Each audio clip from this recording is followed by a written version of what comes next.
give another 5 minutes before we get started. It's a working day, so I think more people are hopefully going to log on.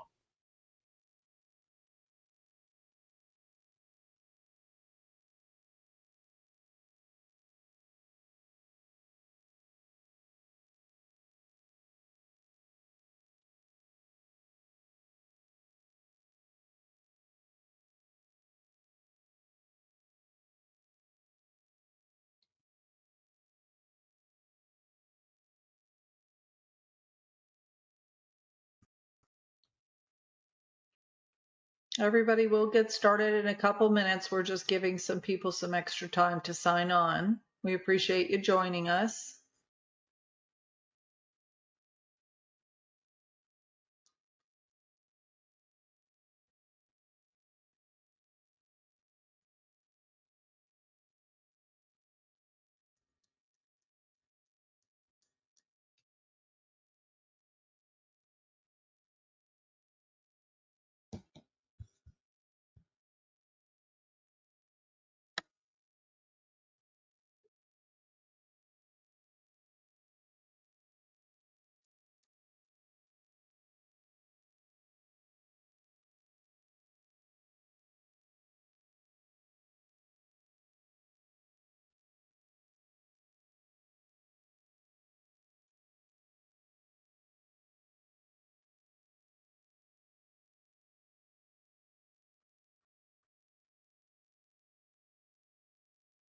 All right, Cindy, I think it's 5:35.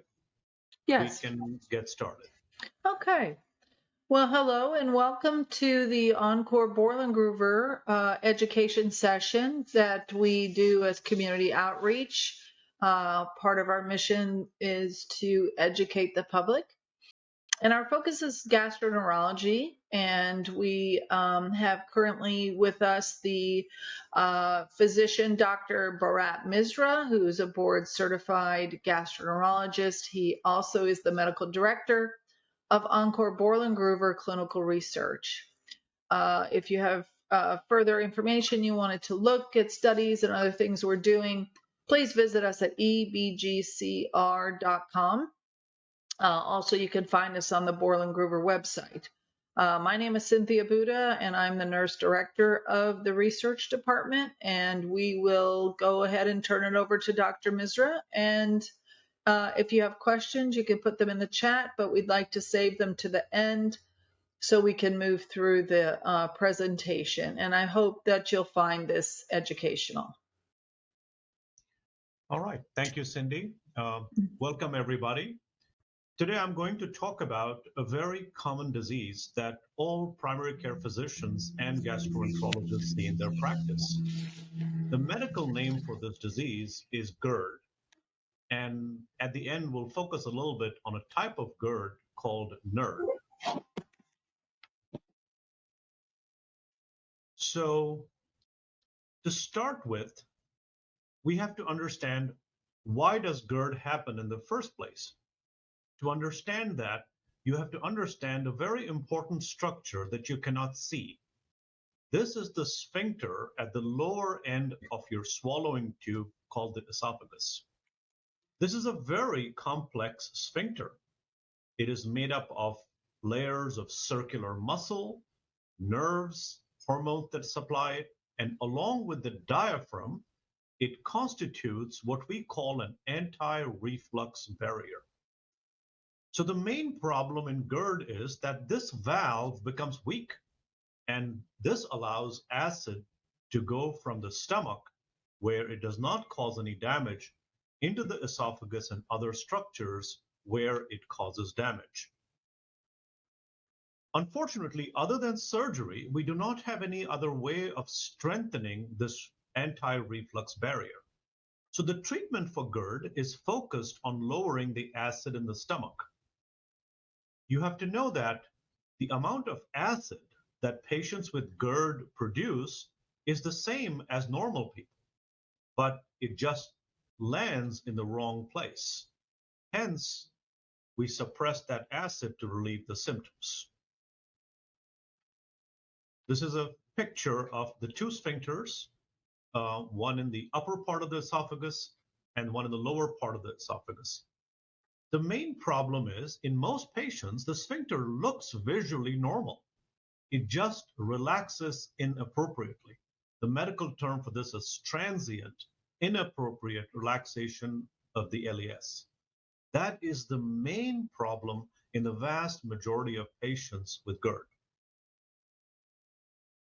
So even normal people have GERD, but it's usually after eating, it's very short-lived, and it causes no symptoms.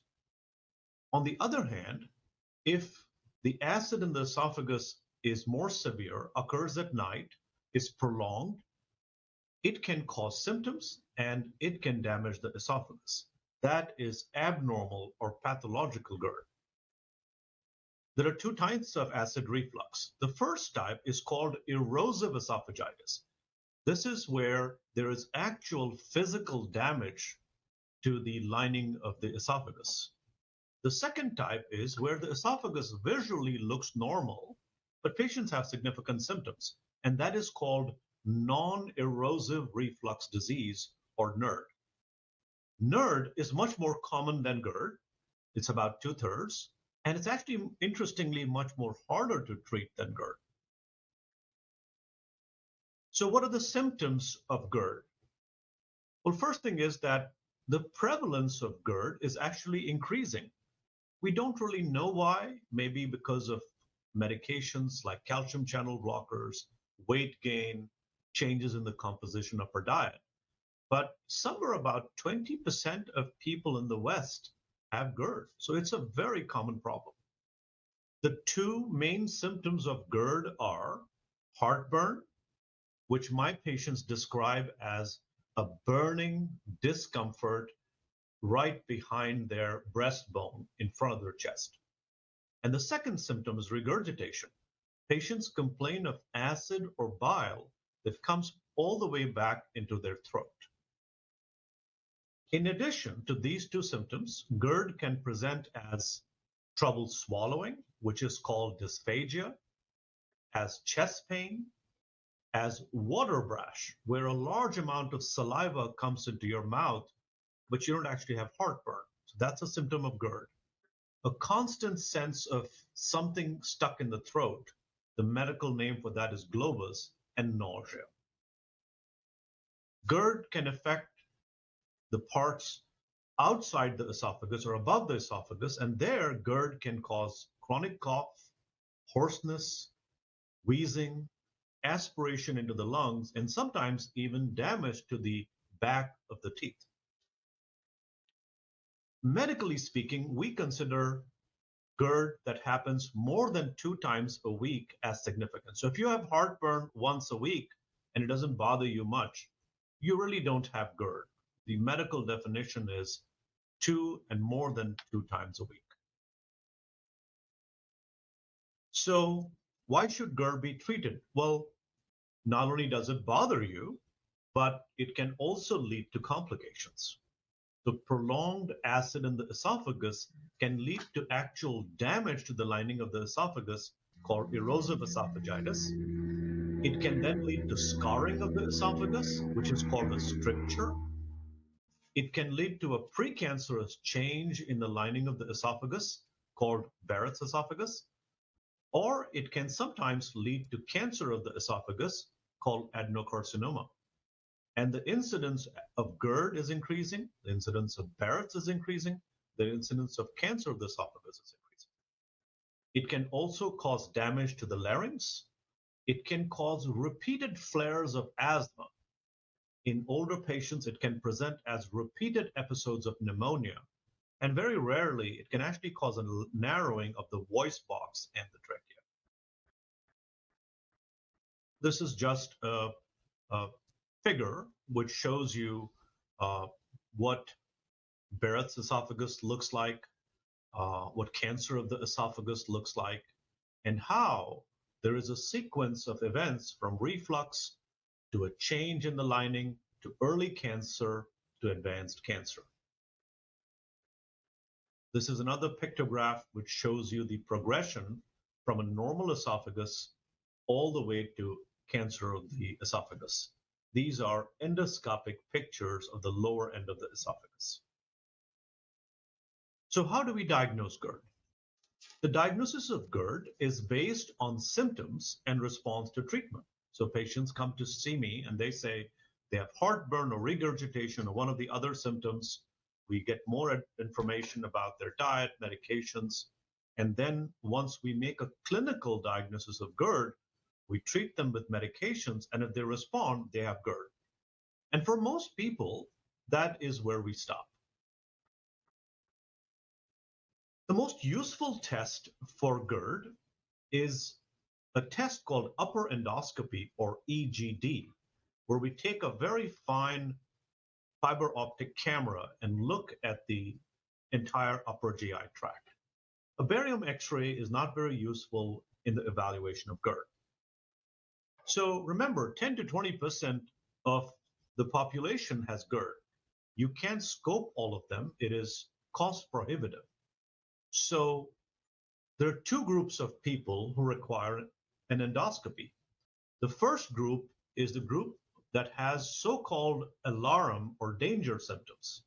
And these are onset of GERD after 60, any evidence of bleeding, low hemoglobin or anemia, poor appetite, weight loss, trouble swallowing, or a family history of cancer. These patients should be offered an endoscopy.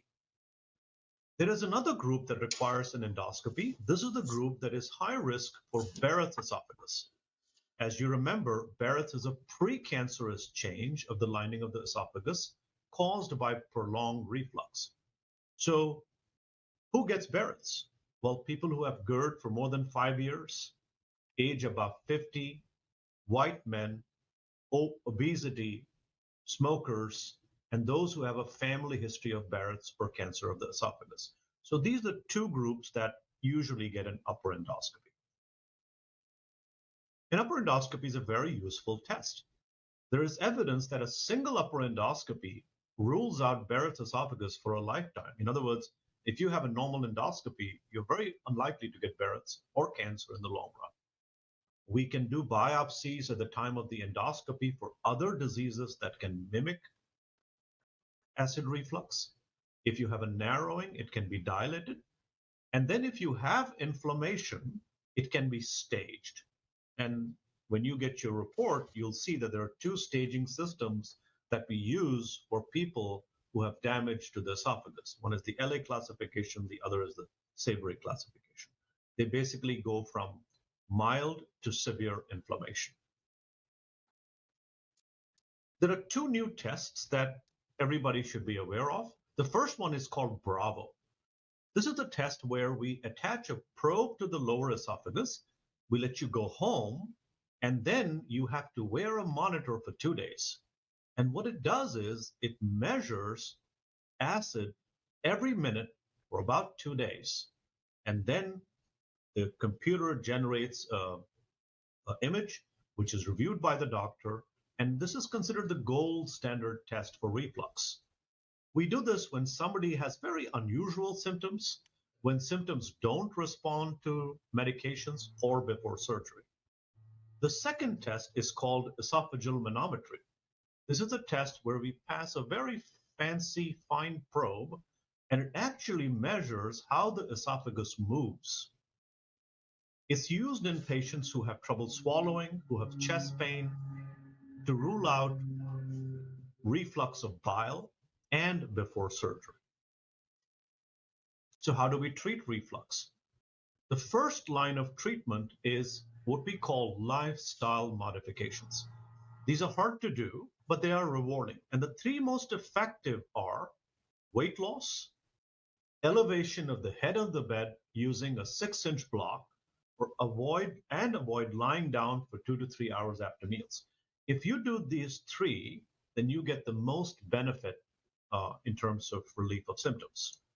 Other things like avoiding caffeine, chocolate, spicy foods, fatty foods, peppermint are useful. You shouldn't wear tight garments. You can use chewing gum because it increases saliva and that reduces acid. Minimizing alcohol and tobacco is helpful, and some evidence for abdominal breathing exercises. The second line of treatment is medications, and there are three main groups of medications. The first are antacids, and they're available in every pharmacy. They're very safe, they're inexpensive, they start working within 5 minutes and last for about 60 minutes. They're used on demand, in other words, when you have the symptoms. They can also be combined with other stronger medications. The second group of medications are called H2 receptor antagonists, H2RAs, or H2 blockers. You might know them as Tagamet, Zantac, Pepcid, and Axid, which are the four most common brand names. These are also over the counter. They have an excellent safety profile and they are inexpensive. There are two downsides. Sometimes you get tolerant to the effects of H2 receptor blockers, and they're not very effective for severe symptoms, erosive esophagitis, and NERD. The last group are called PPIs, and most of you have heard about them. These are both over-the-counter and prescription. These are the most potent acid suppressors. They have a reasonable long-term safety profile. Some issues have come up, which I'll discuss later. They have to be taken about 30 minutes before breakfast. They start working within an hour or two and last for 24 hours. They have excellent healing rates for patients with inflammation of the esophagus. And at higher doses, they can be used to treating symptoms outside the esophagus, like in the larynx or in the lungs. There are rare interactions with other drugs. You might have seen advertisements when you watch TV from lawyers asking if you've been on Prilosec and if you had a bone fracture. Well, in the last few years, there has been reports of some issues with long-term or prolonged use of PPIs. These include increased risk of infections of the gut, microscopic colitis, low magnesium, low B12, fractures, kidney damage, dementia, and pneumonia. Now, overall, these are actually very rare. But in general, we tell our patients, use the least effective dose of PPIs and use them on demand rather than without symptoms. There are other medications that I'm not going to talk about. One is called Carafate, the other is sodium alginate, baclofen, and Reglan, which can be used in some patients. Reglan is rarely used because of its poor safety profile. What about surgery? We alluded to this before. Surgery is the only thing that actually fixes the problem. You tighten the lower esophagus. So who should be referred for surgery? Patients who fail medical treatment, who cannot tolerate the medications, who have complications, who have a lot of regurgitation, and who have extra esophageal manifestations like voice box problems. Well, there are four surgeries. The first is called fundoplication. What that means is they do it laparoscopically these days. They pull up the stomach, wrap it around the esophagus, and tighten it. The second procedure, which is getting more traction these days, is LINX, where they place a set of magnetic beads around the lower esophagus to tighten it. There are gastroenterologists who are starting to do endoscopic surgery, and the two big ones are Stretta and TIF. It is my personal opinion that they are not ready for prime time yet, maybe down the road. And then the last thing I like to mention is the most effective treatment for GERD is actually gastric bypass. In other words, many of my GERD patients are overweight. Their BMI is above 30, sometimes above 35. In that case, I prefer to refer them to bariatric surgery. They lose the weight and their reflux gets better. This is a pictogram of a surgery. It's a little graphic, but this is laparoscopically how they wrap the stomach around the esophagus and tighten it. This is another picture of a different kind of fundoplication, and you'll see all the way to the left. This is what it looks like after it's done. The stomach is wrapped around the lower esophagus, and that creates a natural sphincter. This is a picture of the magnetic bands. You can see them in the second image. It's placed around the lower esophagus. Again, this is done laparoscopically. The advantage to the LINX is it is reversible very easily. If you're not happy or you have trouble swallowing, it can be removed. What about future treatments? When I was reviewing the literature for this talk, I realized there are more than 24 new medications in the pipeline. They include new acid blockers, new type of acid suppressors, medications to strengthen the valve, medications to empty the stomach, medications to protect the mucosa. I'm not going to go into that in detail, but this is one of the amazing things about our research capabilities, that reflux is such a common problem that researchers are attacking it with different modalities. What I did want to leave you with is that a future treatment is actually available now. This is a new medication. It's called PCAB, just like PPI. It's a different kind of acid blocker. It's called vonoprazan. And we are about to start a clinical trial where we take patients who have reflux disease but don't have any damage. That means they have NERD. And we evaluate this medication and compare it to antacids. And if you are interested in this trial, you can call the number on the screen, go to our website, or even go to clinicaltrials.gov. And I wanted to leave you with two important pieces of information. At Encore Borland Clinical Research, that's our staff. We're very proud of them. We have some amazing clinical trials that are ongoing. The question is, why should somebody participate in clinical trials? The main reason is you get access to cutting edge treatments. I tell everybody, the next miracle drug is in a clinical trial somewhere. You get access to this medication at no cost. You are monitored very closely during the clinical trial. Patient safety is the most important consideration when we're doing research. Usually patients are given a small stipend or a grant for travel and for time off.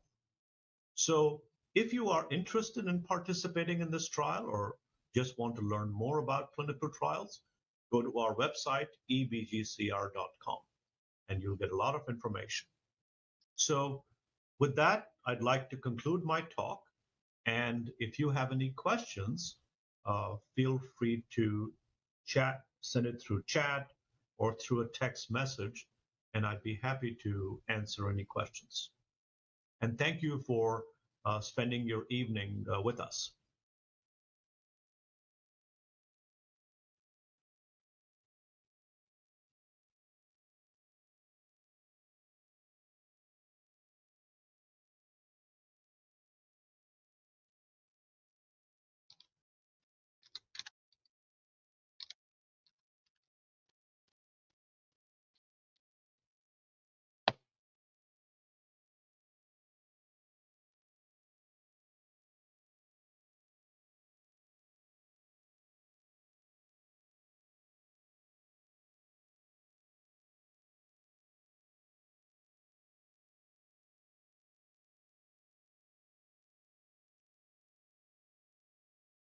I'm presuming people are still thinking and give you a few more minutes. There is one question. What is the question? Cindy, can you see the question? I think I minimized my screen.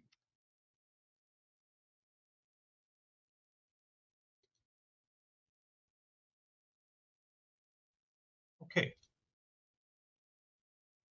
Okay, yes. So Joanna has a question. I thought Zantac was taken off the market due to causing cancer. Yes, that is correct. Now, the problem was not with Zantac. The problem was in the facilities where they manufactured Zantac. There was a contamination of Zantac or ranitidine with a compound that is considered a precancerous compound. So the FDA went back to the manufacturer, asked them to clean up their act, and they could not do it. So because they could not distinguish which Zantac is safe or not, they decided to take everything off the market. But Zantac itself, this is very important. Zantac, which is the brand name, or ranitidine, which is the drug name, is actually a very safe medication and has not been associated with any increased risk of cancer.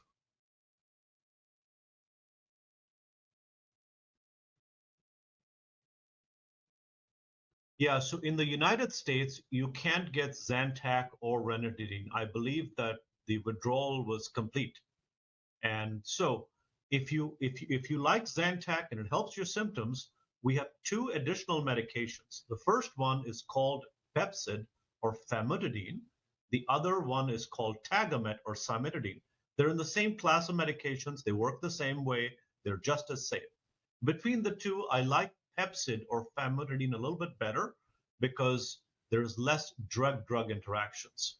So if omeprazole causes you vertigo, then your next best choice is to use Pepcid or famotidine. And you can start with 20 milligrams twice a day.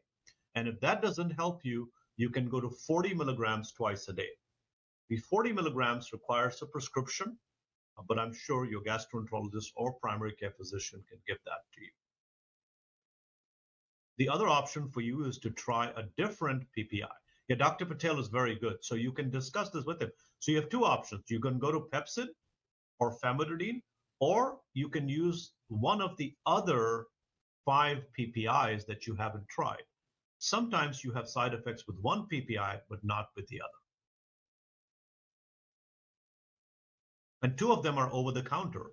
Lansoprazole, which is Prevacid, and Nexium, which is esomeprazole, are both over the counter. So you'll have to try them. And if you can't take them, then you have to go to Pepcid.